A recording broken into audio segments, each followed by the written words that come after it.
Bienvenidos a este noveno Foro Solidario de Gaceta, un foro que hemos titulado Ucrania, la última crisis de refugiados, y al que asiste como ponente José María Gil Robles Casanueva, que es el presidente del Comité Español del Alto Comisionado de Naciones Unidas para los Refugiados. Quiero agradecerle especialmente que dedique una parte de este día, en días en los que el trabajo es especial para ACNUR, un día y un asunto de dolorosa actualidad. Llevamos ya 75 días de una guerra atroz. Hoy, lunes, día 9 de mayo, era un día señalado porque es la fiesta nacional de Rusia, en el que, por desgracia, todos tememos que el invasor, al que muchos consideran ya un genocida, Vladimir Putin, no va a anunciar nada bueno. Por desgracia, esta guerra injusta emprendida por el presidente ruso va a seguir durante mucho tiempo causando muerte y dolor, y seguirá provocando también la salida de cientos de miles de ucranianos que huyen de las bombas y necesitan un lugar seguro y unas condiciones dignas para sobrevivir. Quiero dar la bienvenida y agradecer al alcalde, a la delegada del Gobierno, al presidente de la Diputación, al resto de autoridades. También tenemos con nosotros a la representante de la Asociación de Ucranianos en Salamanca y a algunos otros ucranianos y que están aquí ya refugiados en Salamanca. De esta labor de buscar un lugar seguro, unas condiciones dignas para los refugiados, se ocupa ACNUR España, y de esto nos va a hablar hoy José María Gil Robles, como responsable de una de las organizaciones clave en la acogida. José María Gil Robles Casanueva tiene una familia muy ligada a Salamanca. Su abuelo, que fue ministro y fundador de la CEDA, vivió aquí. Su padre fue presidente del Parlamento Europeo y estudió Derecho aquí. Él es socio director de la firma internacional de abogados de Lea Piper. Con anterioridad a su incorporación a esta firma, trabajó en Garrigues, donde formaba parte del equipo de fusiones y adquisiciones, así como asesor fiscal y analista financiero y gestor de carteras en inversiones y estudios financieros AFEI, y además auditor de sociedades del sector de la energía en Arthur Andersen, y otros muchos desempeños como abogado especializado. Mucho trabajo en muchas facetas, por eso digo que le agradecemos especialmente que esté hoy con nosotros. Vamos a escucharle. Les recuerdo que al final de su intervención yo le plantearé las preguntas que ustedes pueden formular por escrito en estas tarjetas que disponen en las mesas y pueden entregar a las azafatas. Lo mejor, José María, es que te escuchemos cuanto antes, cuando quieras. Muy bien, pues empezar dándoos las gracias a vosotros por la invitación. Como bien dices, Julián, Salamanca es una ciudad a la que mi familia está muy ligada. Mi abuelo José María nació prácticamente aquí al lado y dio clase en la universidad pues, durante muchos años hasta que llegó la Segunda República, y entonces pues, se dedicó a otras cosas. Pero es que mi bisabuelo Cándido pues, también nació y vivió muchos años aquí cerca, en Ledesma. He tenido mucha familia viviendo en Salamanca durante muchos años. Algunos castaños siguen por aquí. Me gustaría venir a visitar Salamanca más a menudo, pero desgraciadamente, por razones de trabajo, no puedo hacerlo tanto como hacía cuando era jovencito, cuando era pequeño, y veníamos pues, con mucha frecuencia, probablemente una vez al mes, a Ciudad Rodrigo, al campo, a alguna de las fincas, o bien de los Casanuevas o bien de mi abuelo José María. Esta ha sido una ciudad siempre muy favorita para la familia, y por eso pues, estoy encantado de haber encontrado una excusa para abandonar el mundo de las fusiones y adquisiciones, que es lo que me tiene ocupado habitualmente, y poder venir aquí a estar un rato con todos ustedes. Refugiados. Bueno, antes de eso, yo me gano la vida trabajando como abogado, como buena parte de mi familia, ¿no? Pero hace tiempo colaboro con el Comité Español de ACNUR. Pues es una forma de pensar que te vas a la cama habiendo hecho algo útil por la humanidad todos los días, en lugar de hacer más rico a clientes que tienes que ya en general pues tienen bastante dinero. El Comité Español de ACNUR, o también España con ACNUR, es una ONG que tiene un convenio con ACNUR, que, como probablemente saben todos ustedes, es la agencia de la ONU para los refugiados. Se constituye en el año 1950, a finales del año 50, para básicamente tratar de encontrar solución a un problema que tenía Europa tras la Segunda Guerra Mundial, que era pues, que había varios millones de europeos que se habían quedado sin casa como consecuencia de la guerra. En su momento se pensó con enorme optimismo que sería un problema resuelto en 3 años. Es como estos impuestos que a veces nos ponen extraordinarios, que dicen, no, es por un par de años, y 35 años más tarde pues sigues encontrándotelos en tu menú, ¿no? La ONU pues enseguida se encontró con que esos 3 años habría que extenderlos, y de hecho pues a escasamente 5 años después de la constitución de ACNUR se vio enfrentada a la primera crisis de características similares, aunque con un tamaño sustancialmente menor que el que tenemos entre manos ahora, que fue la Revolución Húngara, cuando el pueblo húngaro pues, se levantó contra la ocupación soviética, y pues, los tanques soviéticos se encargaron de aclarar quién mandaba en el país, ¿no? Eso provocó la primera crisis de refugiados, pero después de esa hemos tenido muchas otras. Algunos números que luego explicaré. Un primer número que me gustaría que se quedaran todos ustedes es, unos primeros números 60, 80, 100. Ligados a Ucrania, 5,7 y 8,5. ¿Qué significa todo esto?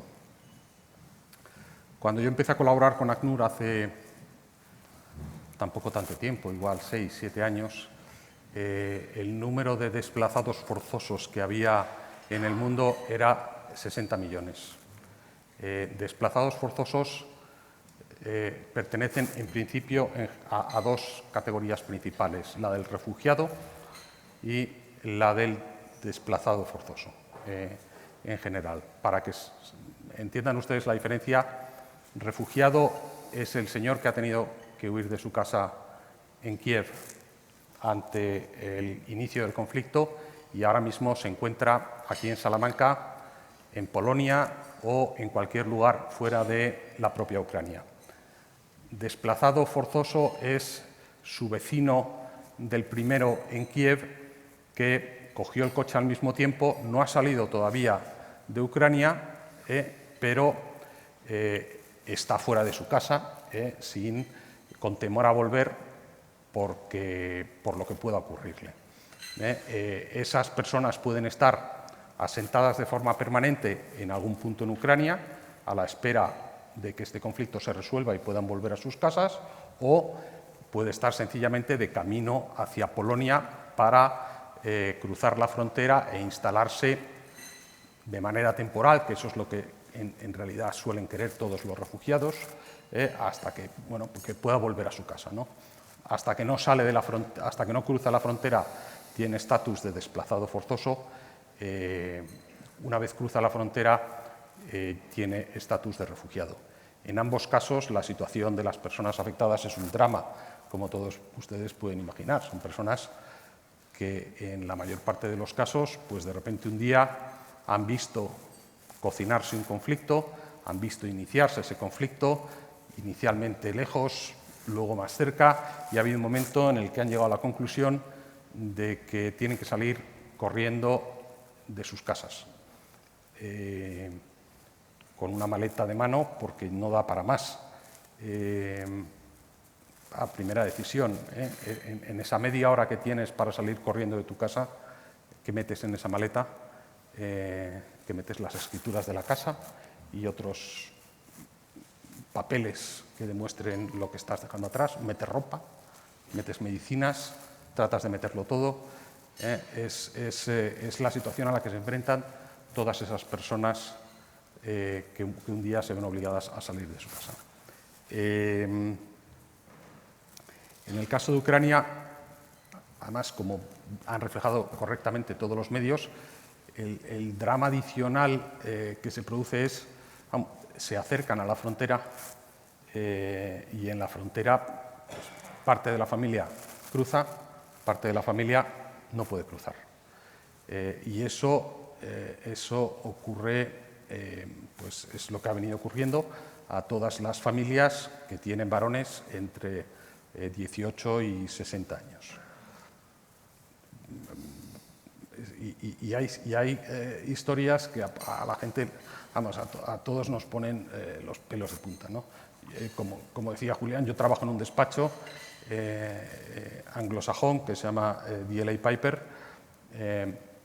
Pues una persona del equipo de tecnología de DLA Piper es un ucraniano que llevaba 15 años viviendo en Reino Unido. Se fue a pasar las vacaciones con la familia a Ucrania pues unos días antes de que se iniciara el conflicto, confiado en que el conflicto pues, realmente pues, no llegaría a estallar nunca.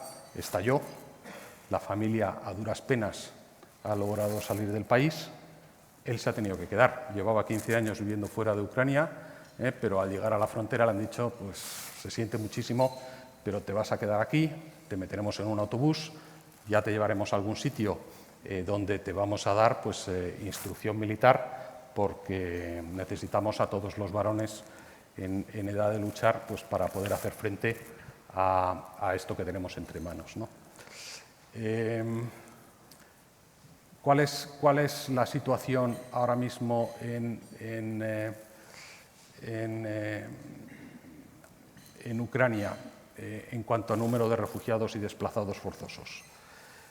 5,7 millones de refugiados a este último viernes, es decir, 5,7 millones de personas que han salido ya de Ucrania. La mayor parte por Polonia, no se han quedado ahí todos.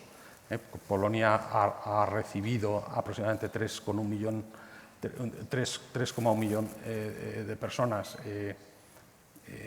muchas de las cuales pues, ya no están ahí, se han ido a otros países. Pero también están Hungría, Moldavia, todos en Rumanía, pues 5,7 millones de personas han salido de Ucrania, algunos hacia Rusia. Cuando se inició el conflicto, pues los que tenían la frontera rusa más cercana pues pensaron que igual el mejor refugio lo tenían en la propia Rusia, ¿no? Pero es que dentro de Ucrania hay 7,7 millones de personas desplazadas desde el 24 de febrero que se inició el conflicto, a las que hay que añadir 0,8 millones, 800.000 personas que ya se habían visto obligadas a dejar sus casas cuando se inició el conflicto de verdad en el año 2014. Lo cual quiere decir que dentro de la propia Ucrania hay 8,5 millones de personas desplazadas forzosamente fuera de sus casas. Por poner algunos números, o sea, ahora mismo esto es como si alguien hubiera dicho a todas las personas que vivimos en Madrid, las que viven en Barcelona y las que viven en Valencia, las 3 capitales de provincia españolas con más población, hubieran dicho coger el coche y largaros, corriendo. Y se hubieran vaciado las 3 ciudades, ¿no? O como si hubieran dicho a toda la gente que vive en Andalucía, tenéis que dejar vuestras casas y subid hacia el País Vasco, que parece que por ahí el conflicto tiene menor intensidad y vais a estar mucho más seguros, ¿no? Esos son los números de los que hablamos, ¿no? Como consecuencia de esta crisis, lo que va a ocurrir es que vamos a alcanzar esa cifra de 100 que les mencionaba antes, 100 millones de personas desplazadas. Hemos pasado de los 60 millones aproximadamente que había desplazados forzosos en el mundo cuando yo empecé a colaborar con ACNUR. Este año terminamos 2021 con aproximadamente 80 millones de desplazados forzosos, y las últimas estimaciones de ACNUR son que nos vamos a colocar este verano en el entorno de 100 millones de personas, que es una absoluta barbaridad. Es una absoluta barbaridad. ¿Y por qué estamos con estas cifras? Pues por una combinación muy desgraciada de circunstancias. Yo creo que muchos de los que estamos aquí, que ya tenemos algunos años, pues hemos crecido conociendo todo tipo de conflictos. Una diferencia importante entre muchos de los conflictos que conocíamos cuando éramos más jóvenes y los que vemos ahora es que esos conflictos se resolvían. Estos conflictos no se resuelven, o los problemas que fuerzan a la gente a salir corriendo de sus hogares no se resuelven. El problema palestino sigue ahí pues prácticamente desde la constitución del Estado de Israel. Pero es que conflictos que llevan durando 10, 15 años, pues tenemos muchísimos. El de Siria, sin ir más lejos, que es el conflicto que hasta ahora había provocado mayor número de desplazamientos forzosos, pues ya está en su 10º aniversario, ¿no? ¿Tiene pinta de que va a terminar? Pues tampoco demasiada, ¿no? El conflicto, conflictos en África, pues Etiopía, Afganistán, son todos conflictos que provocan pues, salida de personas que se van, como decía, en la esperanza de, bueno, pues chico, en unos meses podré volver a casa, y en algún caso yo he conocido refugiados que ya lo son de tercera generación, es decir, que ya son hijos que han nacido en un campo de refugiados, cuyos padres que a su vez nacieron en campos de refugiados. Esa es una de las circunstancias que desgraciadamente provoca que el número de desplazados forzosos no deje de crecer, pero no decrezca, ¿no? El cambio climático famoso pues es otro factor que desgraciadamente tampoco va a ayudar, ¿no? Tengas la creencia que tengas respecto de si existe, deja de existir, o quién lo provoca, o cuál es la influencia del hombre en el cambio climático, lo cierto es que en muchas partes del mundo se han producido cambios en el clima que se están traduciendo en hambrunas, en que las granjas que permitían la subsistencia de muchas familias pues que no den de sí. Esa hambruna, pues como todos ustedes saben, desde hace más de 2000 años lo que provoca en general son conflictos, y los conflictos provocan desplazamientos. Y por tanto, salvo que estos problemas con el cambio tengan una solución en el corto plazo, y yo creo que ninguno de los que estamos aquí pensamos que eso puede ocurrir, pues ese problema no va a desaparecer y seguirá provocando mucho conflicto y mucho desplazamiento forzoso, ¿no? Con lo cual, pues les pediría que se queden primero con esa cifra y con esa evolución. Cómo hemos pasado en 5 años de 60 a 80 y cómo en 6 meses hemos pasado a 100 prácticamente, o vamos a pasar a 100, ¿no? ¿Y qué hacemos con este problema? Pues hay muchas cosas que se pueden hacer, unas más fáciles que otras, ¿no? Y unas, en la solución de parte del problema, pues bueno, la solución no está en nuestra mano, desgraciadamente. Nosotros no podemos imponer un gobierno en Afganistán que tenga unas características tales que hagan que la gente que está ahora mismo desplazada forzosa en Afganistán decida volverse de Pakistán o de Siria. No podemos imponer la paz en Siria para que los millones de refugiados que tenemos en Turquía o en Jordania puedan volver, ¿no? Y no podemos, desde luego, imponer al presidente ruso una paz que parece que no tiene muchas ganas de declarar, ¿no? Lo que está en nuestra mano es hacer lo que hemos venido haciendo desde hace años, que es tratar de contribuir a que la vida de todos esos refugiados sea menos miserable de lo que todos podemos imaginarnos que es en la actualidad, ¿no? Y yo creo que hay una cosa que es muy importante que tengamos en cuenta todos en relación con los refugiados. No están, con excepciones, y creo que aquí tenemos alguno, con excepciones, en general no los tenemos en la esquina de nuestras casas o en nuestros barrios. La mayor parte de los refugiados en el mundo están en los países limítrofes al país en el que se está produciendo el conflicto. Y una de las características que tienen esos países es que no están para regalar nada. Son países que tienen una situación económica dificilísima. Es decir, la mayor parte de los desplazados de Siria están en Jordania, están en Turquía, están en el Líbano. Países pues, que tienen una situación económica, desde luego, no particularmente envidiable, o por lo menos tienen un nivel de vida pues, sustancialmente inferior al que podemos tener en España, en Portugal o en Francia, ¿no?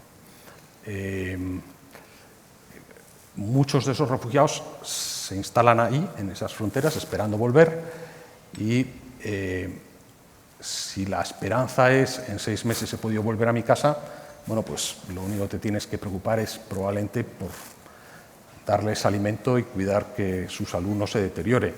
Pero cuando la conclusión es estos señores pueden estar aquí durante muchísimos años, ya tienes que empezar a preocuparte de otras cosas, como por ejemplo escolarizar a sus hijos.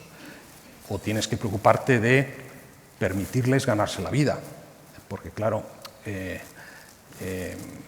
estás sin absolutamente nada que hacer y sin poder trabajar porque estás metido en una tienda de campaña en un campo de refugiados en Jordania, pues tiene que ser algo para volverte loco, ¿eh? Entonces hay un momento en el que tienes que ver cómo ayudar a que todas esas familias encuentren una forma de generar recursos.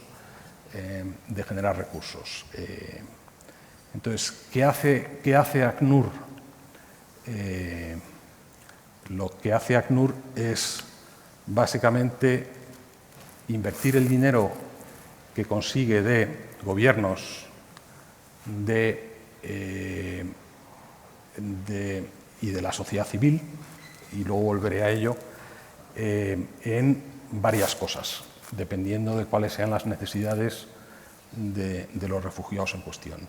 En Etiopía, por ejemplo, un conflicto pues, que lleva ya pues, un año con una intensidad pues, tremenda, ¿no? Tremenda.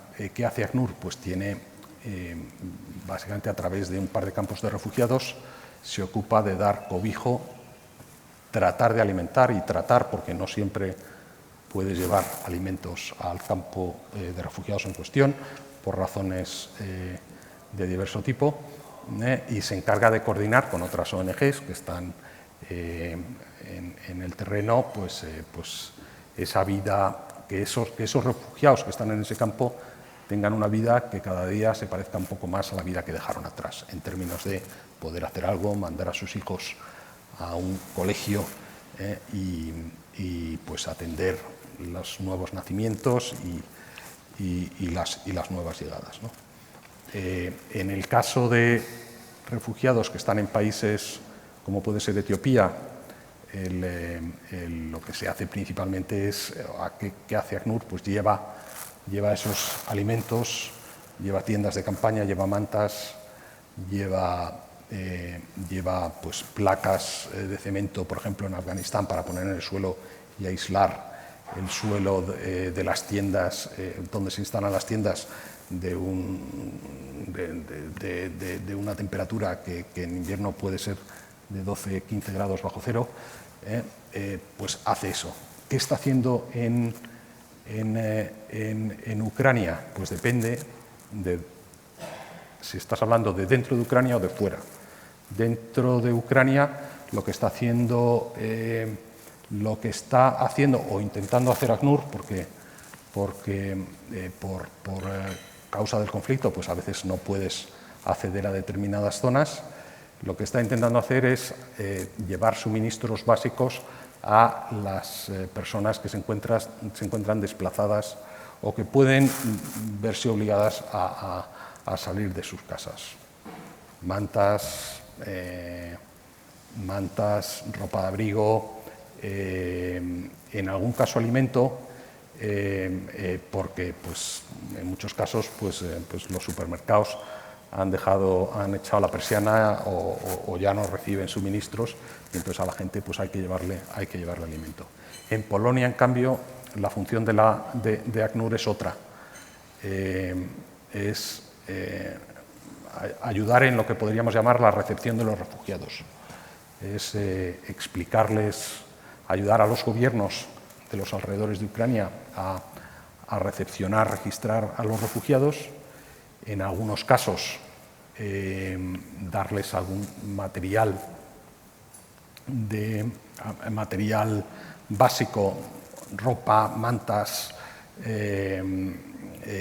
pero por ejemplo ahí ya hay supermercados que están, entonces pues ya no les das alimentos, ya les das un dinero para que puedan ir ellos al supermercado a comprar esa comida que necesitan en su día a día, ¿no? Una cosa que se está haciendo importantísima en todos los países limítrofes con Ucrania es explicar a los refugiados cuáles son los derechos que tienen y cuáles son las posibilidades que tienen. Y con mayor importancia, si cabe, explicarles los riesgos a los que desgraciadamente pasan a enfrentarse una vez salen de Ucrania, y que son riesgos de los que ya se empieza a verse con la prensa, ¿no? Pues trata de niños y de mujeres principalmente, es una desgracia, pero pues este tipo de conflictos lo que provoca es que las mafias que se dedican a este negocio tan absolutamente deleznable pues lo vean como el dorado. Aquí tienen y se están produciendo y se han producido y se están produciendo en muchos casos, ¿no? Entonces, una de las cosas que hace ACNUR es pues explicar a las personas que cruzan la frontera pues qué hacer para tratar de minimizar ese riesgo. Como habrán leído ustedes, y ya comentaba antes, a los hombres los están obligando a quedarse en el país, lo cual quiere decir que en esta crisis lo que está cruzando la frontera en un 90% son mujeres y niños, que son colectivos particularmente desfavorecidos y en los que se pueden producir pues, abusos con muchísima facilidad. Una hermana mía ha estado, y ya la regañé por ello, en Polonia hace escasamente un mes y ya pudo ver de primera mano, con la buena intención que muchas personas pues, han tenido de cojo el coche o cojo un autobús, me voy, cojo unos refugiados y me los traigo, y ya ha visto de primera mano pues, ese problema de potenciales abusos y de potencial problema de trata, ¿no? Entonces, pues haces eso. ¿Qué cosas hace ACNUR ahora mismo en las fronteras? Pues dar apoyo psicológico a los refugiados, a todas aquellas personas que han tenido que dejar atrás maridos, hijos o a padres que por su condición física o porque ya no les daba la gana salir de su casa, pues han decidido que se quedan atrás, ¿no? Y que no sabes si los vas a volver a ver. Claro, es gente que viene con una situación psicológica pues muy difícil. Y bueno, pues parte de los profesionales de ACNUR que están atendiendo a los refugiados tanto dentro como fuera de Ucrania, pues están dedicando a darles pues, apoyo psicológico, ¿no? ¿Qué es lo que podemos hacer nosotros? los que estamos aquí en esta sala, o los españoles en general, pues hacer lo que de manera absolutamente maravillosa hemos venido haciendo durante estos años, que es rascar aquí y allá y ver cómo podemos ayudar económicamente para que la vida de los refugiados y de los desplazados forzosos sea lo menos miserable posible, ¿no? Comentaba al principio, el Comité Español de ACNUR es una ONG que tiene un convenio con ACNUR. ¿Qué hacemos nosotros? Hacemos principalmente dos cosas. Hacemos campañas de concienciación en colegios, en universidades, para que la gente conozca cuál es la realidad de los refugiados y los desplazados forzosos, y lo otro que hacemos es conseguir dinero que luego entregamos a ACNUR para que ACNUR lo destine a comprar esas mantas o tiendas de campaña para campos de refugiados o para tener esos psicólogos que están atendiendo a los refugiados que cruzan la frontera, ¿no? Es un modelo el que hay en España que no existe en todos los países. ONGs como España con ACNUR, yo creo que debe haber aproximadamente 9 países ahora mismo, en breve 10, una vez pongamos en marcha Portugal con ACNUR.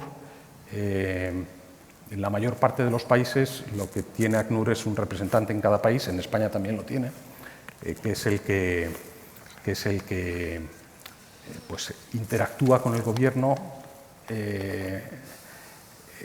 o con los gobiernos locales para ver si consigue dinero para destinarlo a la causa de los refugiados. En España, digamos, tenemos distribuidas las funciones, la representación en España de ACNUR, que lidera una persona que se llama Sophie Müller, que es un ser de luz auténtico, maravilloso. Se dedica básicamente a interactuar con el Ministerio de Migraciones y con el Ministerio del Interior, que son los dos ministerios, digamos, con competencia para gestionar la recepción de refugiados, y es quien se pelea con el gobierno de turno para tratar de conseguir fondos para los refugiados, ¿no? Y nosotros pues, nos dedicamos a ayuntamientos, diputaciones, comunidades autónomas y a la sociedad civil. Y en ese sentido, tengo que decirles una cosa, España es un país absolutamente excepcional, pero es inigualable. Para que se hagan ustedes una idea, la sociedad civil, y por sociedad civil me refiero al socio de 100 euros al año, de 50 euros al año, también a la empresa como Inditex, que tiene un convenio por el que aporta unas cantidades, o, por ejemplo, que ha salido en prensa recientemente a raíz de la crisis, pues como puede ser Fundación Caixa o como pueden haber sido los bancos que han hecho importantes donativos como consecuencia de la crisis de Ucrania. Bueno, pues el dinero que consigue el Comité Español de ACNUR el año pasado estuvo en torno a 120 millones de dólares aproximadamente. Somos el 6º contribuyente a ACNUR a nivel mundial. Es decir, está Estados Unidos, está la Unión Europea, hay unos cuantos países y luego viene la sociedad civil española, aquí, 6º lugar. Pero es que la siguiente sociedad civil, que es la americana, la de Estados Unidos, que es un país pues, infinitamente más grande y con muchísimos más recursos que España, aporta a ACNUR algo menos de la mitad de lo que conseguimos, de lo que aportamos los españoles. Eso se ha dicho siempre y muchas veces se dice, bueno, es una exageración, cada país dirá lo mismo, que España es un país muy solidario.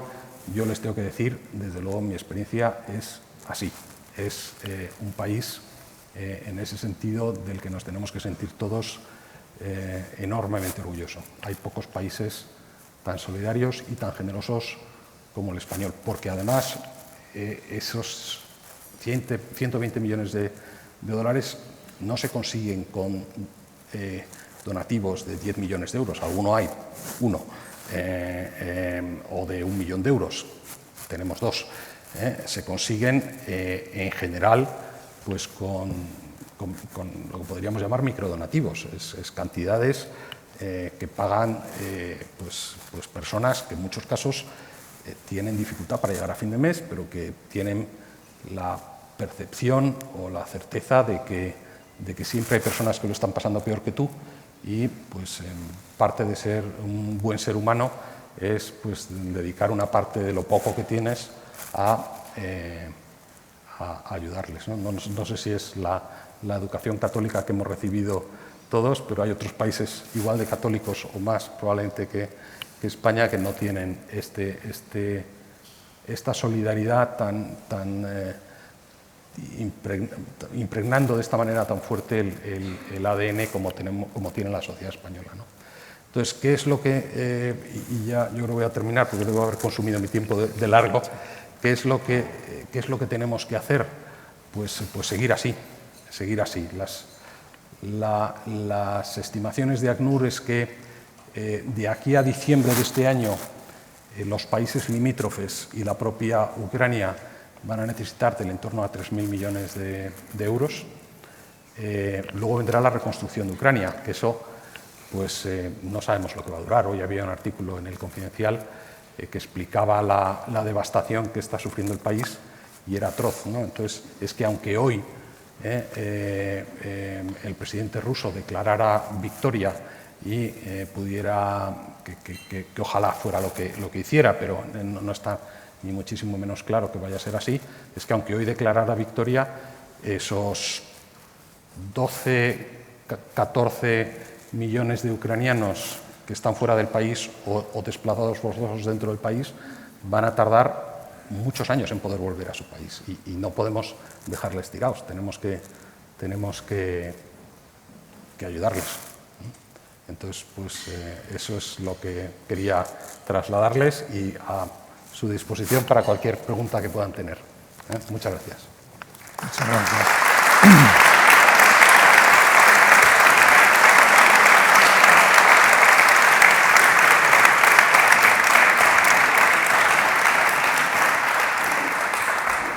Sí, gracias, José María. Voy con las preguntas de los asistentes, que todavía tienen posibilidad de formular alguna más por escrito. La primera es si cree que puede estar cerca al final del conflicto en Ucrania. De alguna manera lo ha respondido, yo lo ampliaría con otra precisión. Que el frente se haya retirado o limitado a esa parte del Donbass de momento puede reducir el flujo de refugiados, de trasladados dentro de Ucrania. Me gustaría poder responder afirmativamente, pero no y suelo ser en general optimista en mi planteamiento existencial, pero yo creo que en el corto plazo es muy complicado. Como decía, yo creo que en mucha zona donde ha habido conflicto y ahora no lo está viendo, el 26% de las viviendas que había se han destruido. Lo cual quiere decir que esa cuarta parte de la población que vivía en esas casas de esas ciudades pues no va a poder volver, desde luego, en el corto plazo, ¿no? Pero luego, claro, depende mucho todo, ¿no? Si mañana se estabiliza un conflicto en la zona del Donbass y lo que tenemos son conflictos periódicos, uno se va a sentir cómodo trasladándose de nuevo de vuelta a casa a 20 kilómetros de donde está el conflicto, pensando que en cualquier momento puede volver a estallar. Yo he conocido a algún ucraniano a raíz de esta crisis que lo que decía es hasta que no haya un cambio en la presidencia de Rusia va a ser muy difícil para muchas de las personas que conozco volver a instalarse en esa zona donde hasta hace 4 días ha habido conflicto, ¿no? Y es un miedo que es lógico, ¿no? Sí, hay otra que también está en parte respondida. ¿Cómo canalizar la buena intención de la gente para evitar el abuso de los desalmados? Y hay otra ligada a esta, y es cómo pueden las empresas del sector de la alimentación, en este caso, trabajar de forma más directa con la ONU, con ACNUR, sin tener que pasar por los formularios complicados de otros idiomas que a veces se imponen desde la Administración central. A ver, pues son preguntas relacionadas, pero que tienen distintas respuestas. Yo creo que lo que ocurrió a raíz del inicio del conflicto es que vimos todos en prensa pues, numerosos casos de gente pues, que decidió ayudar. Y decidió ayudar de la manera que pensaron, bueno, la mejor manera posible, ¿no? En unos casos recogiendo ropa y mandándola a Polonia u otros sitios fronterizos, recogiendo alimentos o cogiendo un coche grande y yéndose a buscar refugiados, ¿no? La realidad es que eso lo que provoca, esas iniciativas extraordinariamente bien intencionadas, lo que provoca es cierto caos, lo cual ayuda a que se puedan producir esas situaciones de abuso, porque lo que te encontrabas en cualquier frontera era un montón de gente pues, tratando de echar una mano sin saber muy bien pues, qué hacer, y gente pues, que de repente pues, entraba en un polígono donde estaban de manera transitoria un montón de familias de ucranianos y dice, oye, para España, un autobús, tengo 60. Se subían y de repente pues, 60 refugiados pues, habían abandonado el país en la nada sin que hubiera particular control de todo aquello, ¿no? Y luego lo que provocaban también es pues, que se almacenara ropa que era muy difícil distribuirla, porque claro, si te llega ropa de muchas tallas, muchas formas diferentes, ¿cómo la repartes? Pues al final pues, lo que ha habido es montones de ropa, montañas de ropa en algún punto fronterizo, pues que la gente llegaba, sacaba, decía, este jersey no me cabe, bueno, pues no ha sido la cosa más eficiente, y pues alimentos pues, que se han echado a perder, ¿no? O alimentos que han acabado en manos que no son correctas, ¿no? Mi recomendación en estos casos es siempre tratar de canalizar la ayuda a través de organizaciones que se dediquen a atender refugiados. Está ACNUR, hay otras, evidentemente, ¿no? Yo, como diría Paco Umbral, yo venía a hablar de mi libro y debería recomendar que fuera ACNUR, pero hay otras, evidentemente, pero sí es más efectiva y más útil la ayuda en metálico canalizada a través de profesional que esas otras iniciativas, ¿no? En cuanto a la segunda pregunta, esa es mucho más difícil, porque ACNUR en general hace grandes compras de productos no perecederos. Tiene 7 almacenes distribuidos a lo largo del mundo, porque lo que quiere hacer es, oye, que ha estallado un conflicto en Birmania, entonces ahora tengo que fletar un par de aviones con material básico para atender a ese flujo de repente de miles de refugiados que quieren abandonar el país. Claro, si quieres ser eficiente y que la mercancía no se te estropee en esos almacenes, pues necesitas tener producto no perecedero y cosas que has comprado a muy gran escala. Hace unos años hubo un caso pues, bastante famoso de una empresa textil que se empeñó y puso mucho énfasis en complementar un donativo que hacía en metálico con donativo en especie pues de textil que fabricaba, y pues se encontraron de repente en el Líbano tratando de distribuir entre refugiadas recién llegadas de Siria pues unos bikinis con estampados de animales pues que eran pues un poco complicados para las personas que lo iban a recibir, ¿no? Y que desde luego no estaban en ánimo de me voy a disfrutar este bikini en ninguna playa que no tengo cerca, ¿no? Entonces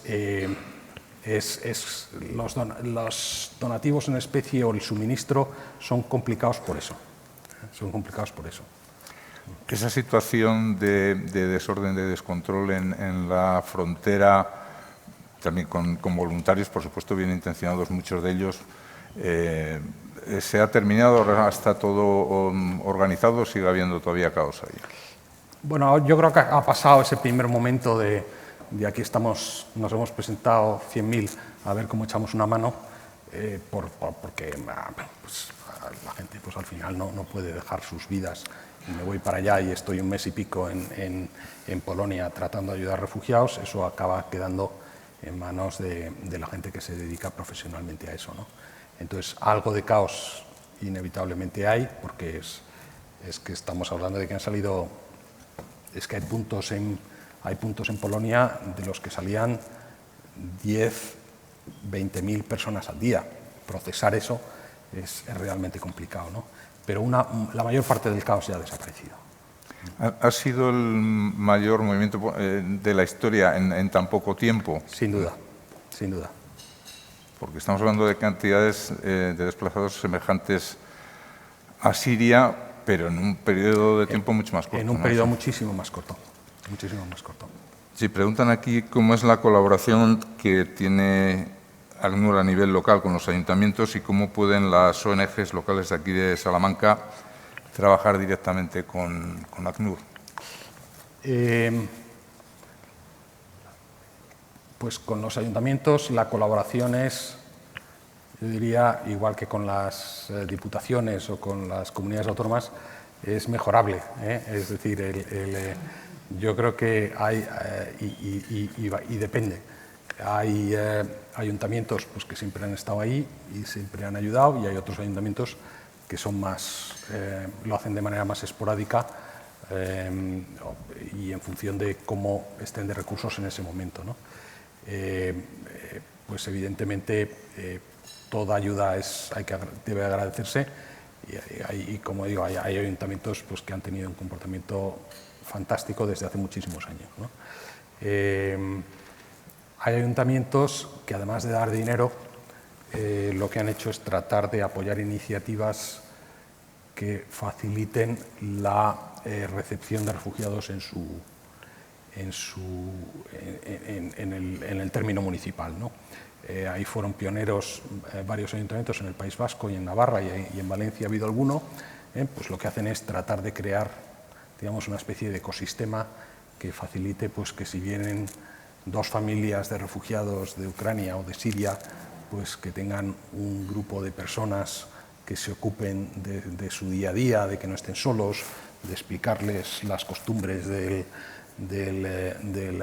la zona, de llevárselos de cañas para que pues, interactúen con la gente. Y eso es una iniciativa que los ayuntamientos, en la que los ayuntamientos juegan un papel fantástico, igual que esas ONGs locales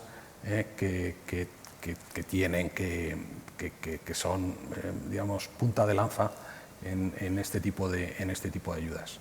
En el caso de Ucrania, hasta ahora era un tema muy testimonial, pero en el caso de Ucrania, como pues de repente nos hemos encontrado con que han llegado pues 100.000 personas de la noche a la mañana, como quien diría, muchísimos ayuntamientos se han visto forzados a echar una mano en ese sentido y lo están haciendo estupendamente, la verdad. Preguntan también cómo calificaría la actitud de las tropas rusas a la hora de evacuar personal civil de las zonas de conflicto y también qué sabe o qué noticias tienen de los ucranianos que han sido deportados a campos de Siberia o otras partes de Rusia. Es la clásica pregunta que nunca puedo contestar, o que puedo contestar con un pasapalabra. A título personal, si eso se está produciendo, desde luego es una actuación que está condenada por las Naciones Unidas. Porque ACNUR no está en Rusia, en este caso. ACNUR está en Rusia, ACNUR está prácticamente en todos los países, pero no está. Si hay campos, a los que se está llevando a la gente de Ucrania dentro de Rusia de manera forzosa, ACNUR no está teniendo acceso a ellos. Bueno, ya que estamos con las preguntas difíciles, vamos con una personal, que es, viniendo de una familia tan política, ¿no le ha tentado nunca entrar en política en España? No. No. ¿No le atrae ese terreno? Me gusta la política y me divierte, pero yo soy de naturaleza en general algo tímida, y yo creo que cuando eres una persona tímida, el mundo de la política pues se te hace un poco bola. El mundo de hablar en público, pues mi padre se siente muy cómodo, mi abuelo se sentía comodísimo y mi tío Álvaro se siente comodísimo. Yo me siento un perro verde y entonces pues no estoy particularmente dotado para el oficio. Una pregunta también sobre la posibilidad de colaborar con ACNUR a nivel personal. ¿Es solo de profesionales que trabajan dentro de ACNUR de España o hay también voluntariado? Hay voluntariado. Es decir, ¿hay abogados también pro bono que están en este caso? No con España, con ACNUR, pero con lo que pasa normalmente lo hacen a través de ONGs, pero con ACNUR, con la representación en España de ACNUR, sí, porque ya antes de estas últimas crisis había un atasco en la tramitación de expedientes de asilo y de refugio en España tremendos, y entonces pues hay varias ONGs que están tratando de ayudar a desatascar ese tremendo atasco, ¿no? Entonces,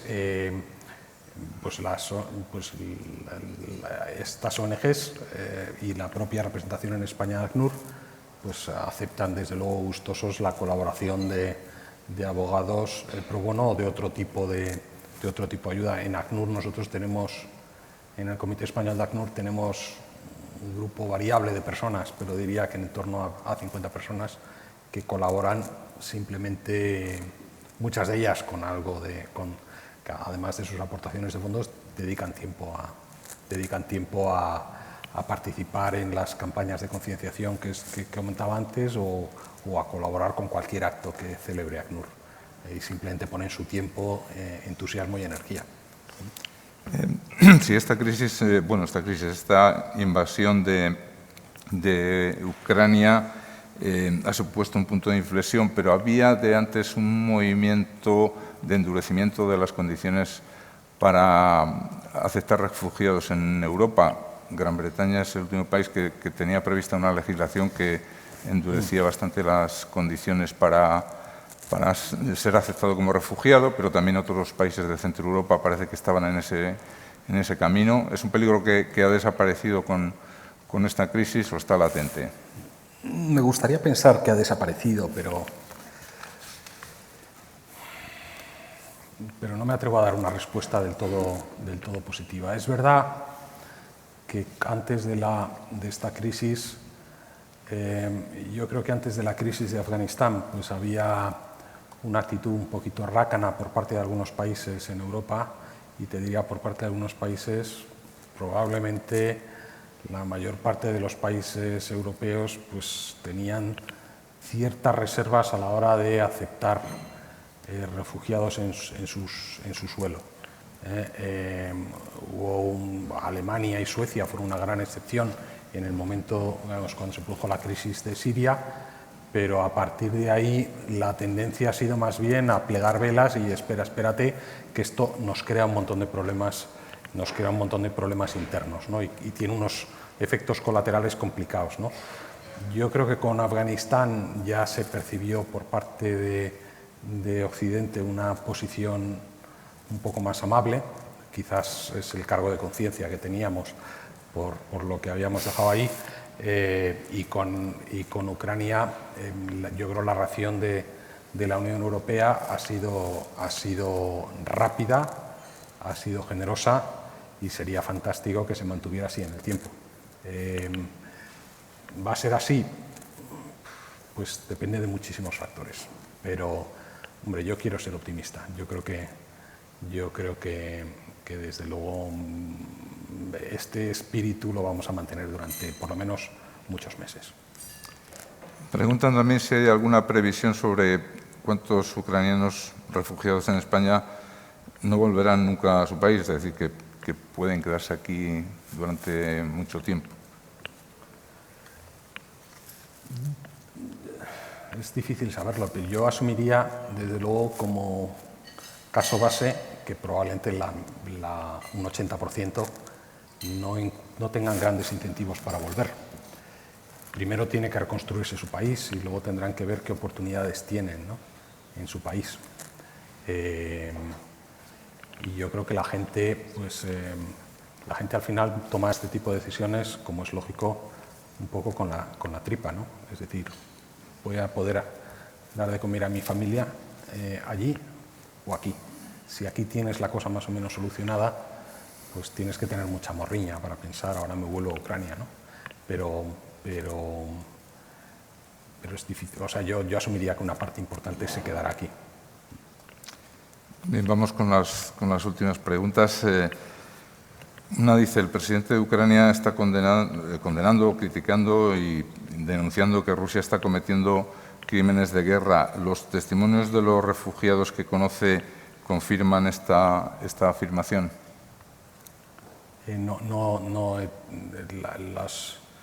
Las personas ucranianas con las que yo he hablado desde el inicio del conflicto no han tenido experiencia de aquello. Y lo único que sé sobre el tema es lo que puedes leer en prensa. Preguntan también si considera que hay alguna posibilidad de que el presidente Zelensky, a la vista de los daños, firme una especie de rendición.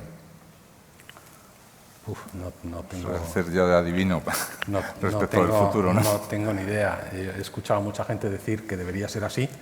No parece que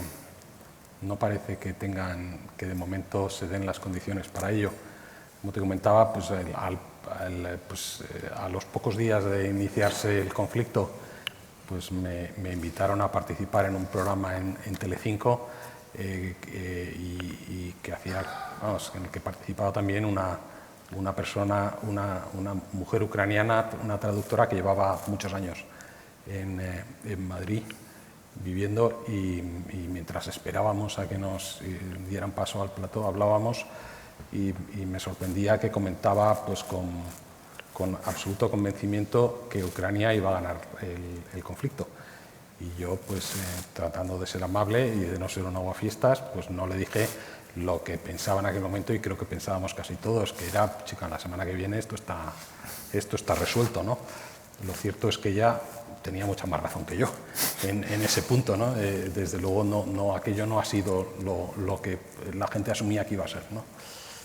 Y mientras sea así, pues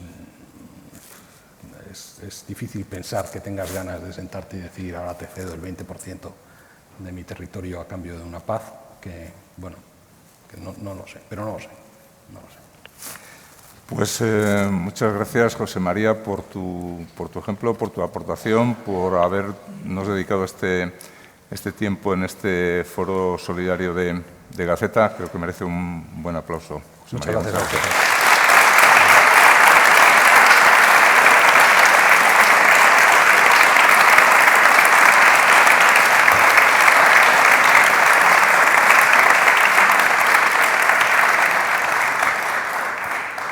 Quiero dar las gracias también a los patrocinadores de este foro, la Universidad Pontificia, Amilar, Parque Cementerio, Laboral Cucha y CGB Informática, por supuesto también al casino que nos ofrece este bello escenario para nuestros foros.